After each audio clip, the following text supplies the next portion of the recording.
ธิดาลาวบ่ธรรมดาอยู่ฟังไทยกะปังข้ามมาฟังลาวกะโด่งกะดังจนเฮ็ดให้ยูทูบเบอร์ฟังลาวตามติดชีวิตของน้องเกือบทุกมือสบายดี FC แฟนคลับมาพบมาพ้อกันตอนเช้าๆมือนี้เนาะช่วงนี้นับตั้งแต่ตอนไปลงป่าอยู่ที่ภูเขาควายมากอะตื่นดึกลุกเศร้าแน่จักหน่อยนึงเนาะท่านผู้ชม FC แฟนคลับมาพบมาพ้อกันคลิปนี้ก็อยากจะนำพาทุกท่านไปชมภาพบรรยากาศการใช้ชีวิต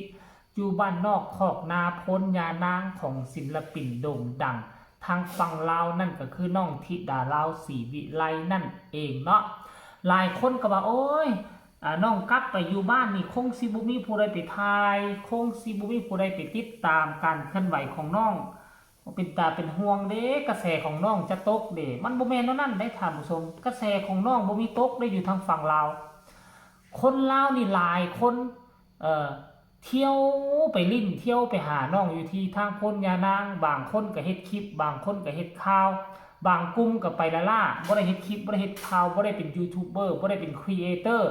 ก็มีหลายเนาะท่านผู้ชมมื้อวานนี่ถ้าจำบ่ผิดจะเป็นมื้อวานนี่แหละมียูทูบเบอร์สาวชาวลาว2ท่านพากันไปเยี่ยมยามถามข่าวถึงเฮือนถึงซานเนาะถึงทีพุ่นแหละพากันไปสัมภาษณ์พากันไปเยี่ยมยามถามข่าวไปนั่งอยู่ข้างสระข้างหนองแล้วก็ให้ FC แฟนคลับเขาเจ้าขอเพลงน้ำธิดาลาวมาธิดาลาวก็ห้องเพลงจ้อยท่านผู้ชมห้องแล้วนะจบแล้วนะบาสิกับเขาเจ้าก็มีมาลงมาไล่น้ำใจให้ได้ให้ผู้ละเล็กละน้อยทั้งสองคนเขาเจ้านั่นน่ะซึ่งมันเป็นภาพบรรยากาศที่เอาละถึงเป็นว่าอยู่ทางฝั่งไทยนี่จะมียูทูบเบอร์หลายคนถ่ายทอดพาน้องเข้าสู่โซเชียลแต่อยู่ทางฝั่งลาวนี่อย่างน้อยๆก็มีแหละอย่างน้อยๆก็มีแหละช่องนี่แหละที่คอยไปเฮ็ดคลิปทำข่าวคอยที่ไปรายงานเรื่องราวจึงเฮ็ดให้หน้าตาของธิดาลาวยังอยู่ในโลกโซเชียลยังบ่หายไปใส่นั่นเองท่านผู้ชมเนาะอยู่พุ่นกระดังมาพี่ก็มีชื่อเสียงซึ่งปัจจุบันนี้ปฏิเสธบ่ได้ว่าน้องกลายเป็นคนที่มีชื่อเสียงทั้งสองฝากฟังแม่น้ำของไปแล้วเนาะท่านผู้ชมหลังจากนั้นเพิ่นก็โทรหาพ่อหาแม่ได้อวดพ่ออวดแม่ได้ยูทูบเบอร์ฟังลาวไปทายได้แม่ว่าซั่นเด้เพิ่นลมบ่เก่งก็มีแต่หนูและสัมภาษณ์เพิ่นว่าซั่นเอาสรุปไผสัมภาษณ์ไผรายละเอียดให้ทุกคนไปฟังไปชมคลิปเรานี่แล้วจังมาพ้อกันในช่วงต่อไปชมพร้อมๆกันเลย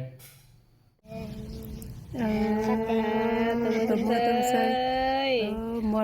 นเข้าใจ ฝากกันผลงานเพลงใหม่ของน้องธิดาลาวเด้อพี่น้องกดไลค์กดแชร์เป็นกำลังใจให้เพิ่นเนาะแล้วก็ฝากพ่อๆแม่ๆ FC ทุกท่านทุกคนเนาะเอ็นดูคนน้อยๆผู้ที่ว่าเพิ่นนั้นสู่เพื่อครอบครัวเนาะเพื่อคนทางหลังนั่นแหละพี่น้องพ่อแม่แล้วก็พ่อเฒ่าแม่เฒ่าเนาะพ่อใหญ่แม่ใหญ่น้องนุ่งพี่น้องก็ดีมุกดีใจ หน่อยสำเนียงยังหูเนาะจากเบิ่งให้รางวัลก็อันมารางวัลคนขยันเนาะ รางวัลดังห้องเสียงดังเนาะติ๊บให้ติ๊บเชิงสีโบราณแต่ว่า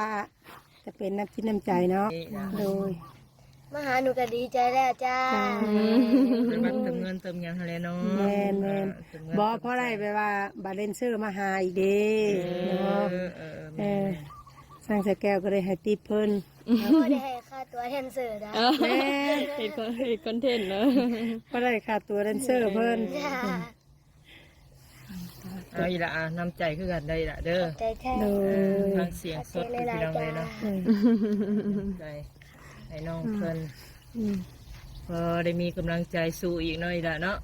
คือบัตรเติมเงินจ้างแดนเซอร์แม่แดนเซอร์อีกแดนเซอร์ทำคอนเทนต์แล้วเด้แปลว่าการเฮาบ่ให้ก็แปลว่าไทยพี่น้องมายามเนียนธิดาลาวบ่มีแนวสุกินเด้อให้แต่งมาพร้อมบ่แป้งว่าพร้อมกันแต่ว่ามันบ่มีแต่แนวสุกมีแต่แนวบ่สุกมีแต่เพิ่นนำมายามเฮ็ดให้เพิ่นขายหน้าขายตาเพิ่นบ่ล่ะลูกคะ เฮ็ดขายหน้าขายตาเพิ่นบ่ล่ะ บ่เพิ่นก็เว้าบ่เก่งปานใดหนูก็เชื่อนว่าว่าล่ะ โอ้เรื่องไหนเนี่ยส หนู รุป ก็ เรื่อ สั ง ม ไหน ภาษณ์ เนี่ย เพิ่นว่าเพิ่นมาแต่ไสมันคือหยังแม่ เอาคือว่าเพิ่นไปสัมผัสคือไปสัมผัสเพิ่นบัดนี้ เอ้าก็สัมภาษณ์เพิ่นแล้วเนาะเพิ่นก็ขี้อายแน่เพิ่นเว้าบ่เก่งเพิ่นว่าใจเต้นตึกๆเลยเพิ่นน่ะ โอ้ย แม่ ว่า แม่รู้ไหมแม่ บ่รู้บ่รู้ แม่รู้ก่อน แม่มาก็หลายเที่ยแล้วนะแม่ ทำไมมาหลายเที่ย ไม่รู้เรื่องนี้ก็ได้ อะไรอ่ะ คือหมู่บ้านนู้นน่ะหมู่บ้านพญานางน่ะเป็นจุดกำเนิดสารวันเตี้ยลง โอ้จุดกำเนิดสารวันเตี้ยลงเฮ็ดจังไหนเฮ็ดเบิ่งกระดูก เอ้าก็แม่ครับรถมาแม่บ่เห็นติคุ้มบ่เลยเถื่อเตี้ยขึ้นเตี้ยลงอยู่ เอ้ยจะแม่นขายหน้าขายตาในบ้านเนาะ เนาะอันนี้คือภาพบรรยากาศที่มันเกิดขึ้นเมื่อวานนี่นั่นเองยูทูบเบอร์กับครีเอเตอร์สาวลาวเพิ่นกะไปสัมภาษณ์แล้วเพิ่นก็หาเอาคลิปมาลงเนาะมาลงให้เห็นซึ่งเจโบลาก็เข้าไปสอดส่องเบิ่งก็ต้องขอบใจเจ้าของคลิปก็คือทางมุกดาวันสาวลาวเพิ่นน่าจะเป็นคนสวรรณเขตนั่นแหละน่าจะอยู่แถวเซโนกเซโนนั่นน่ะบอกมอบ้านน้องธิดาลาวนั่นแหละจังไปมาหาสู่กันง่าย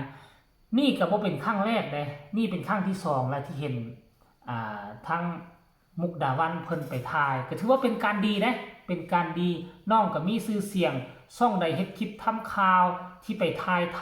ำน้องธิดาลาวล้วนแล้วแต่มียอดวิวยอดนั้นเพิ่มขึ้นเนาะเพิ่มขึ้นหลายเนาะช่องเจบ่ลาวก็เช่นเดียวกันความจริงแล้วนะคันว่าช่องเจบ่ลาวเป็นช่อง